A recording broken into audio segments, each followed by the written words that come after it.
Mr. Bill Delany, delivering efficient bus operations through proven technology. Over to you. Thank you very much, Mr. Chairman. Fellow speakers, distinguished guests, ladies and gentlemen, thank you for the opportunity to speak today. I'll try and speed things up to meet the time frame. I'm Bill Delany, the Managing Director for Trapeze Group for Asia Pacific. Trapeze Group is a global company. We're the largest developer of technologies for the public transport sector in the world, and we develop technologies for all aspects of public transportation and for all modes of public transportation.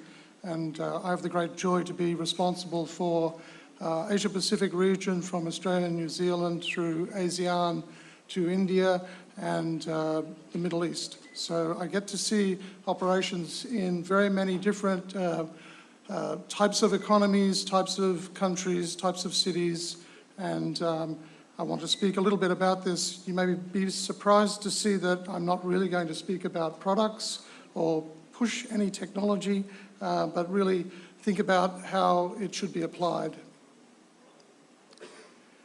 In terms of the global themes that we're grappling with all as an industry, efficiency is a key piece to that, and I will speak to that in some detail.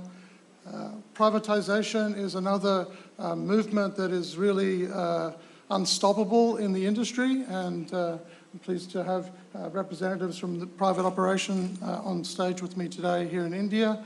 It's at relatively early stages here in India, but we've just been working through a lot of privatization through Asia, and it's bound to continue to come. And sustainability, of course, is a very important topic.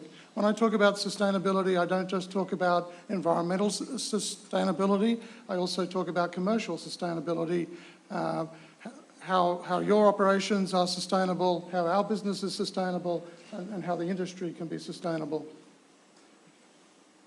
So I won't dwell on this too much because it's really telling you information that you already know, that India is a vast and highly populated country, but there's a significant move to urbanisation, and that's creating a lot of demand for services.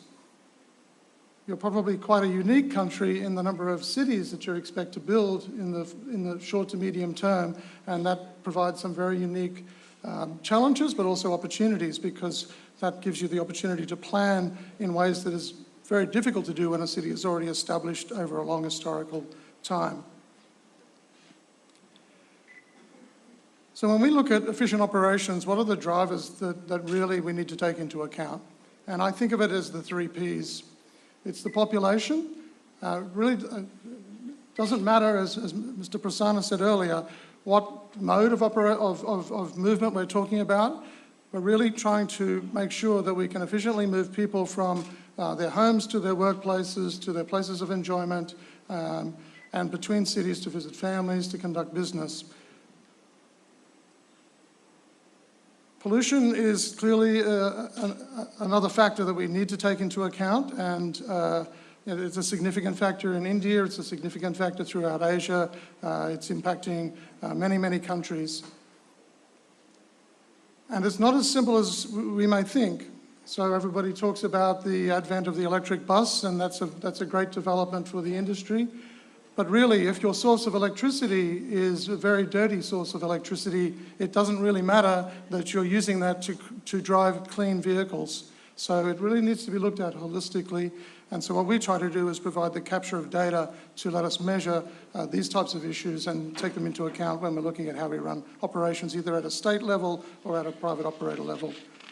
And then the other dirty word in this conversation, which is profitability. So even for government-run organisations that are reliant upon state funding, to me, profitability is a crucial responsibility that we all have to maximise the use of the resources that we have available to us. Of course, in private operations, we have commercial profitability. I have commercial profitability objectives, but in the true sense here, I'm talking about making the best use of the capital that we're given to invest in this sector. It comes down to a pretty simple equation. There's costs on one side, and in public transport operations, in general, that's pretty much split between your fleet costs and your staffing costs. The exact percentage will change on the mode of operation and where we are in the world, but they're the 2 key factors that we have the levers to play with in terms of cost. And on the other side is the revenue, typically driven by ticket sales, but also through subsidies and other services like advertising that can be paid, revenue sources for the agency. In the middle of all this, we're juggling service standards and the demands that really don't change and that we have to try and meet. So what we try and do is work with the industry to understand how can we best exercise cost. It doesn't necessarily mean always cutting costs, but how do we make the best use of the investment in the cost? And how do we maximize revenue? Because we're trying to get into a situation where these services are not loss-making and indeed where they're profitable. So it's these areas and these levers really are the only levers that we have to play with. Of course, there's much detail as we drill into them, but fundamentally, these are the levers that any operation has to work with. You really can't attack one side of the equation without thinking about the other as well. So it's not a situation where you can simply attack one particular piece of the equation. So if I step back and try and think about how does a public transport operation hang together from a business perspective, not a technology perspective, we start with these inputs, right? We have demands from passengers. They want to go on particular journeys. They have particular hours of operation and they want a frequency, right? So that exists out there. It's coming from our constituency, our general population. We then try and plan around that, or we should be planning around that, in terms of the routes that we'll employ, the services, how we'll deploy the fleet, the duties. We prepare ourselves to then deploy through engaging staff, rostering staff, etc.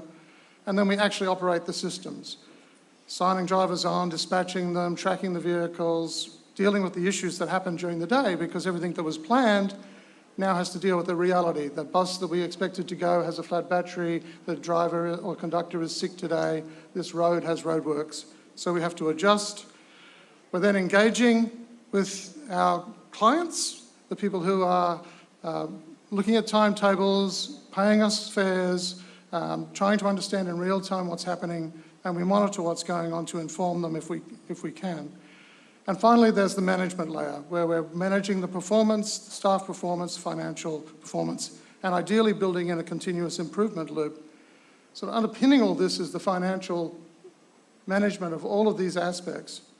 So if we think of that as the different functions that occur in the business, then it's the case that over time, a whole range of technologies have grown up in silos to address each of these requirements.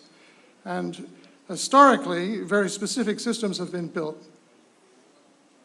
And that's been a challenge because typically, just like those functions, they sit in their own departments, they don't talk to each other, the data is about the same piece of information, but it's differently defined, it's differently constructed.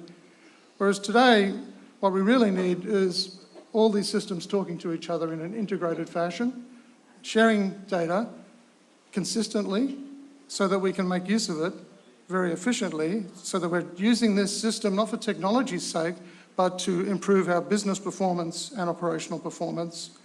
And across all of that, pulling out business intelligence, because really doing all this and capturing this information is not for much value unless we can actually pull up the business intelligence from it and give it to management in a very timely manner so that they can make timely decisions that can impact those levers that we're trying to adjust.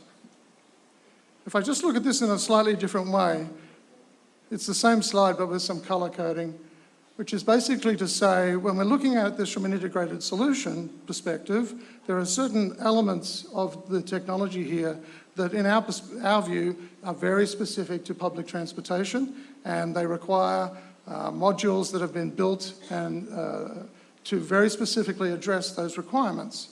There are other modules that need to integrate, but they generally can come from more generic ERP type providers, so HR, payroll, financial management. And then there's a couple in the middle that really, it depends where you want to take them from. But the point is, all these pieces need to interact together and talk together and live together in an integrated way. And it's always the case that no one operation will acquire all their technology from the one vendor.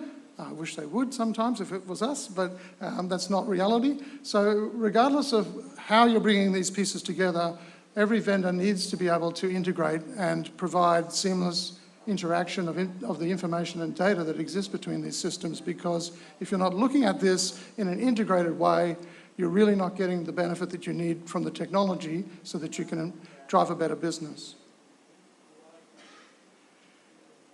And where this all comes together then is the ability to have dashboards and insight into what's going on in the business, where we're pulling data across every one of these functional areas into information that is of use to management right here and right now, because they can see it and they can see it live.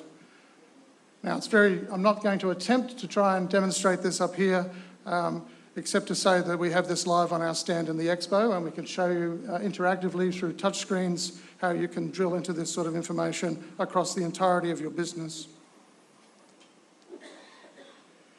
So we've been working all around the world. We have many thousands of customers, and we've been now working in India for quite some time. What have we learned? Well, we've learned that you really need to capture data once and use it many times and use it consistently. You really need to break the business down to the lowest, smallest form that you can measure, because measurement is really how we find issues in operations. So in a public transport sense, that means looking at your operations route by route, bus type by bus type, bus by bus, employee type by employee type, depot by depot, and comparing benchmarks to see where is there any inconsistency and why is that, and then drill into that and find the issue.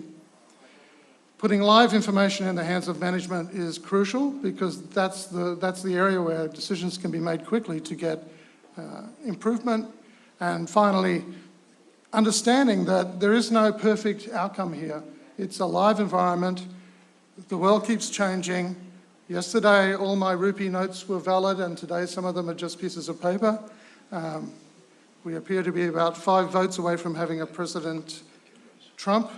And so the world's an interesting place. It keeps on moving, and there's a continuous improvement cycle here. So you never get it perfectly right. Things are always moving, and you have to keep that loop of measurement and adjustment. So it's all very well for me to talk about what we see in other parts of the world, and everyone will tell me India is different. So a couple of quick examples from India. We've now been working with BST for several years, where we implemented planning and scheduling for them. It's a large operation. It's one of our largest planning and scheduling operations in the world. And we're very pleased that we've been able to consistently deliver 2 things. Firstly, we've brought the time it takes for them to reschedule their duties for 16,000 employees from 4 to 5 weeks down to 2 to 3 days. In fact, it's less than that now. We've also, without radically changing how they operate, been able to deliver them consistently 4% reduction in their staffing costs. That's true dollar savings. And BST are quite happy to speak about this and give us some credit for this. But of course, it was a team effort between our people and all the people at BST who have made this possible.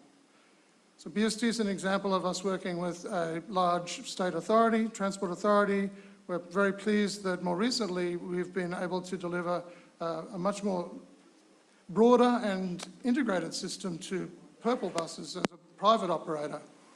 So this is much more complex. So here we are providing both planning and scheduling, operations, warehouse and inventory management, performance management, and managing the training of the staff in one integrated system across multiple cities, multiple depots, that brings data all back through a cloud-based system where Purple management are able to tap into this and monitor operations wherever they're happening from their centralised location. The system interacts directly with staff through touchscreens, so drivers sign on, sign off, register faults. That information's fed through to workshops and for maintenance activities to take place. So I'm very pleased to be sharing the stage with Mr. Prasanna and Purple, and I'm very pleased with the success that we've had so far. It's a long journey that we're on. We've just started, and we have some way to go, but I'm very pleased with the collaboration that we've been able to achieve to date. There are many more success stories for us worldwide. We're happy to share these with you, so please drop by our stand when you get the opportunity. And we're very pleased now to be building our presence in India. We're here forever. We're never leaving. We're here for the journey, and we're looking forward to adding to our customer numbers here in India. We have 2 major customers here now, and we look to expand that. So in closing, to keep our timing moving, some thoughts. I think really change is always amongst us, and I think we take too long sometimes with technology and new entrants into the market, and we try and put up barriers to the likes of Uber. Really, I implore you to embrace change, leverage the experience of the industry, integrate systems, and always measure and manage, because that's how you will improve your operations, and I thank you very much for your attention.